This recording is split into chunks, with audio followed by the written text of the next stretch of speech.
স্ত্রী স্বর্ণের জাকাত কে দিবে? যদি স্ত্রী মালিক হয় কিন্তু স্ত্রীর ইনকাম না থাকে তাহলে কি হবে? স্বর্ণ বিয়েতে কিংবা বিভিন্ন উপহারের মাধ্যমে পেয়েছে, স্ত্রীর স্বর্ণ গহনার মালিক কে? আগে সেটার উত্তর দেন। বইয়ের স্বর্ণের মালিক কে? কে বলতেছে? স্বামী। চাচা আপনি? আপনি চাচির সারা জীবন স্বর্ণ দিয়ে এই কাম করছেন? লা হাওলা ওয়ালা কুওয়াতা ইল্লা বিল্লাহ। এটা একটা কাজ করলেন চাচা? চাচির সব স্বর্ণ দিয়ে বলছেন মালিক আমি, মানে আপনি মালিক? চাচি যদি এটা শুনে, ভাত তো আর জুটবে না কপালে বাবা। আচ্ছা আপনারা বলেন, বউয়ের স্বর্ণের মালিক কে? বউ নিজে? বুঝে উত্তর দিছেন? যারা বিয়ে করছেন, যাদের বউ আছে, এবার একটু মিলান, দাবির সাথে বাস্তবতায় মিলান। আপনারাই দাবি করছেন যে বউর স্বর্ণের মালিক সে, ঠিক আছে। এবার আমার উত্তর দেন, বউ যদি কালকে স্বর্ণ দোকানে যায়া তার স্বর্ণগুলা বিক্রি করে বলে আমি কটকটি খাবো, আপনি কিছু বলবেন না বলবেন না? বাস্তবতা বলেন, আমাদের সমাজের বাস্তবতা। স্বামী যদি, বউ যদি যায় তার সব স্বর্ণ বিক্রি করে টাকা পয়সা আয় না, কিছু তার বাপেরে কিছু তার মায়েরে মানুষকে দিয়ে দিল, তার মনে হচ্ছে একটু চাইনিজ কিনে এনে খাইলো, একটু শাড়ি চুড়ি কিনলো, টাকা উড়াইলো, আপনি কি কিছু বলবেন নাকি বলবেন না? শুধু বলবেন না আরো কিছু? সব ফেরেশতা নাকি এলাকার মানুষ? শুধু বলবেন না আরো কিছু? বলবেন যে তোমার সাহস কত বড়, কলিজা কত বড় তোমার, এত কষ্ট করে আমার রথের কামাই করা স্বর্ণের টাকা বিদেশ থেকে আনছি, কষ্ট করে জমাইছি, কিনছি, আর তুমি যা বেঁচে আসলে একটাবার জিজ্ঞাসা করলা না? তোমার কত বড় কলিজা। সেদিন এসপার ওসপার কিছু একটা হবে কি হবে না? তাহলে একটু আগে বললেন বউয়ের স্বর্ণের মালিক বউ, এখন আবার যে মালিক তার জিনিস সে বিক্রি করলে আপনি বলার কে? কথা কি বুঝছেন না বুঝেন নাই? আমাদের দেশে স্বামী স্ত্রীর পারস্পরিক টাকা পয়সা স্বর্ণ গয়না এগুলোর ক্ষেত্রে বড় ধরনের একটা ঘাপলা আছে। ঘাপলা ঘাপলা ঘাপলা বুঝেন? একটা গোজামিল আছে, গোজামিল। এই যে জাকাতের প্রশ্ন আসছে, আমি জানি গোজামিলটা কেন আছে। বইয়ের স্বর্ণ এটার মালিক কে জিজ্ঞেস করলে আপনারা নারায় তাকবীর বলেন যে হ্যাঁ বউ মালিক, আবার বেচতে গেলে আপনি বাধা দেন। আবার বিদেশ যাওয়ার সময় বলেন যে স্বর্ণগুলা দাও, বেচে দিই, কত স্বর্ণ হয়ে যাবে। তো সে মালিক হলে আপনি নেওয়ার কে?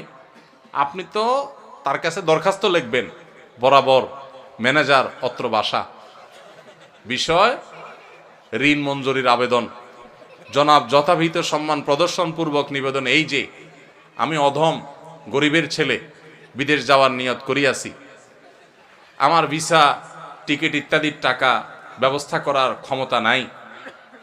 মহান আল্লাহ আপনাকে যে স্বর্ণ গহনার মালিক বানিয়েছেন, অনুগ্রহ করে সেখান থেকে কিছু স্বর্ণ বিক্রি করে আমাকে ধার দেওয়ার বিনীত অনুরোধ জানাচ্ছি। আমি যথাসময়ে আপনার ঋণ পরিশোধ করিব। আমার ঋণ সুদমুক্ত ঋণ মঞ্জুর করিয়া আপনি বাধিত করবেন, বিনীত আপনার অধম স্বামী। আপনি তো এরকম দরখাস্ত লিখবেন, না লেখা তার স্বর্ণ নিয়ে বেঁচে চলে আসতেছেন। তাহলে বোঝা গেল মুখে বলতেছেন সে মালিক, বাস্তবে কিন্তু আপনার আচরণ দ্বারা প্রমাণ করতেছেন সে মালিক না, তাকে আপনি জাস্ট দিছেন, মনে চালে নিয়ে যাচ্ছেন। স্বামী স্ত্রীর অ্যাকাউন্ট একেবারে পরিষ্কার হতে হবে। অনেক মহিলা আছে ওই স্বামীর পকেটের টাকার ক্ষেত্রে একই কাম করে, মনে করে আরে আমরাই তো। এত সোজা না। স্বামীর পকেট থেকে টাকা নেবেন, স্বামীর পারমিশন লাগবে, এটা তার, আপনার স্বর্ণ আপনার, তার টাকা তার। আমরা এই সমস্ত কথা উঠাইলে, স্বামী স্ত্রী যদি এই সমস্ত কথা উঠায়, স্ত্রীরাও বোকা কিসিমের, তারাও বুঝতে চায় না, বলে তুমি কি আলাদা করে দিচ্ছ আমাকে?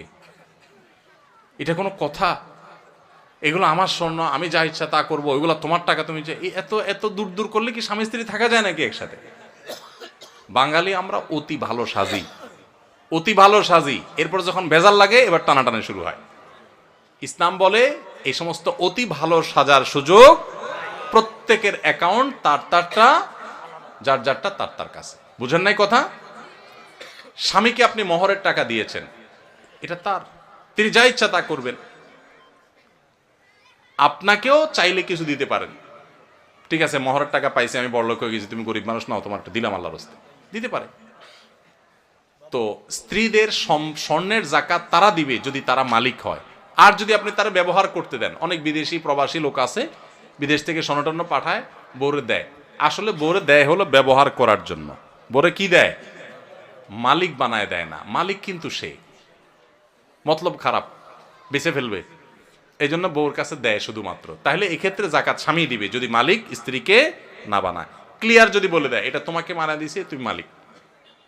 হ্যাঁ, অবশ্যই সে যদি এটাকে যত্রতত্র বিক্রি করে টাকা পয়সা নষ্ট করে, যেমনি সেমনে খরচ করে, স্বামী হিসাবে অবশ্যই তিনি তাকে পরামর্শ দিবেন।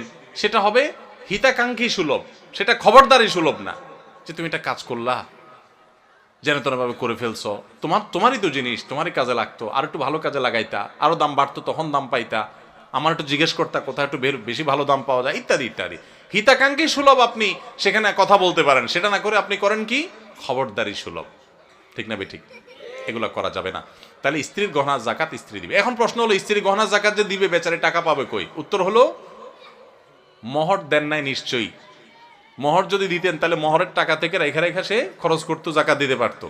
আবার মাসে মাসে বউরে একটু হাত খরচের টাকা তো দিবেন, সেটা থেকে সে দিতে পারে। আবার যদি সে তার ওই স্বর্ণ থেকে কিছু অংশ বিক্রি করে জাকাত দেয়, সে সুযোগও আছে। আবার স্বামী যদি তার জাকাতটা দিয়ে দিতে চায়, সে সুযোগও আছে। তবে তাকে বলতে হবে যে তোমার স্বর্ণের জাকাত আমি দিয়ে দিলাম, নিয়ত করে নিবে, সে জাকাত আদায় হয়ে যাবে।